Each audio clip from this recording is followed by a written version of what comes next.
Hey guys, it's a beautiful sunny morning, an autumn morning at Pancake here on Assetto Corsa, and today I'm in the Model 3 and I'm just on my way to a fantastic garage which is Velo Mods. So I'm going to do something a little bit different today because I found Velo Mods a few weeks ago from one of my subscribers, and I've been chatting to the guys there and they do some of the best quality car mods on Assetto Corsa, and you know me, I've seen a lot of car mods on Assetto Corsa. So I thought it'd be great to pop down and see the guys here at Pancake. But before I pop into the garage and see what they've got, I'm just going to have a quick look around. Now, you may be wondering, how do you look around like this on Assetto Corsa? If you don't know, anything from 1.75 preview, you can actually do this, and it's a free roam walk, kind of move around the map, which is brilliant. And as you can see, Pancake is looking fantastic here. So I am running 1.76 preview 92 today, and I'm running Sol 2.1.3. Now the Model 3 that I'm driving, which is one of my favorite cars by the way, I picked this up a couple of days ago in one of my last videos, so if you do want the link for that, I'll drop it in the description. Again, it's a great new pack that was on Race Department. But I'm here to look at Velo Mods, so crossing the road very carefully, jumping these barriers. Let's take a look at what's on the forecourt. Now Pancake as well, if you've not driven Pancake, it's a fantastic track, 6 different layouts, and again I'll put the link in the description. Let's take a look at the cars then. So Ferrari 335S, Ferrari 275 Gtbc, we've also got a Porsche 908 which is awesome, I'm going to drive that later on. The MRS or the MR2 Mark III depending where you're from. Palmer Jaguar JP1, I'm also going to drive that car later. The Porsche 911 RS which is awesome. The Eagle Speedster 4.7, and my favourite of all these, the Jaguar E-Type Le Mans from 1961. So the Ferrari 335 Spider is 390 brake horsepower from 1957. This is actually modded by Velo and Tim Layton. And guys, this is not all the mods that they've got on their website. This is just a few that I picked out. The Ferrari 275 GTBC, 315 brake horsepower from 1964, 6 seconds 0 to 60, and again, this is by Velo and Tim Layton. Really top quality mod, this one, great to drive too. Next up is the Porsche 908. This is the Spider version, 350 brake horsepower from 1969. This is by DH Fialo and Velo. It only weighs 600 kilograms. I drive this later on in the video on a lap on Pancake. Absolutely fantastic, and look how good it looked from 1969. Brilliant mod in there, guys, as well. Next up we have the MR2 Mark III or the MRS. Now this is from Japan, obviously, 2002, soft top by Velo, 138 brake horsepower, and this one, there's 2 versions of this. This is the nicely modded version, Oz alloys, really like the interior. This is great to drive too. The next car is the Palmer Jaguar JP1. This is from 1977 and it is a total beast of a car. Again, I'm going to drive this later on in the video, guys. This is modded by Velo, 0 to 60 in 3.6 seconds. 245 brake horsepower, but it's only 675 kilograms. So I'll let you make your own mind up what that's like to drive. It's very twitchy. Next up we have this amazing Porsche 911 RS. Now there's lots of Porsches out there for Assetto Corsa, but this is a really good quality mod. 330 brake horsepower. It's updated by Velo. I do really like the interior on this and all the different liveries that you've got on here. Fantastic. Next up is a bit of an odd one, but it's the Eagle Speedster 4.7. So this is from Great Britain. It was done in the early 2000s, and this is actually a replica of an E-Type, and I'm sure you can see the influences there. Absolutely great to drive too, and that's by Velo. And then last up is my favorite, and I do drive this later on as well, guys. This is the Jaguar E-Type Le Mans 1961. Modded by Velo, 265 brake horsepower. I just love the details on this. Now, one thing I would say about all these mods, and this is one of the things that makes them really good, animations are great, but the sounds on these are all very different and very, very good. So let's take a drive in some of these cars. First up out of the garage then, just to give you a look and feel of some of these cars, is this Jaguar JP1. Now this is the car that's got 0 to 60 in 3.6 seconds, weighs just over 600 kilograms. Pancake is looking stunning by the way this morning, so a really great time to take these cars out for a drive. So let's take a look at what this Jaguar can do.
We're back in the garage then. The Jaguar JP1 is exhilarating, fantastic to drive, but we're going to go into a very different kind of Jaguar now. So I'm going to jump in the Jaguar E-Type Le Mans 1961. Let's take a listen and look at how this feels.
Wow, I am totally addicted to how good this Jaguar E-Type actually drives and also sounds. The sound effects on all of these mods are brilliant. And do remember guys, all these mods are completely free. Velo does a fantastic job pulling these all together, so do support them on their website. Next up, we're into the Porsche 911 RS. I'm really excited to give this a drive, hoping for something really stable around Pancake. Let's take a look.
Back into the garage then with the Porsche 911 RS. Not only does it drive fantastically well, but the sounds are so good. Guys, do try and listen to this video and watch this video with your headsets on. You'll just hear how good these sounds are.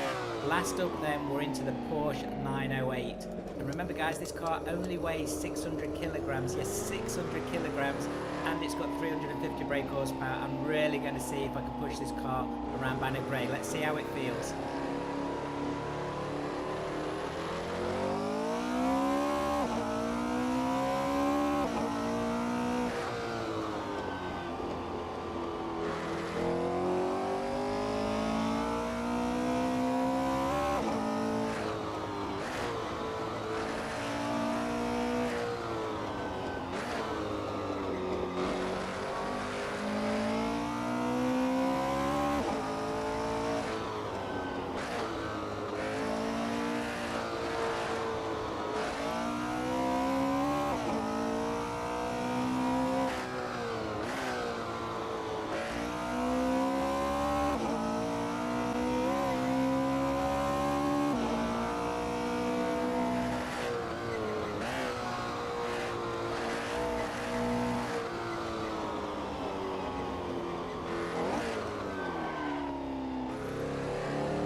Wow, this car is just like a go-kart, handles so well, brilliant, brilliant mod.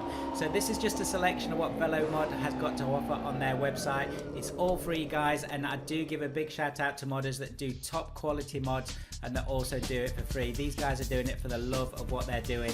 So if you do drop on their website and grab some of these, all the links are in the description below.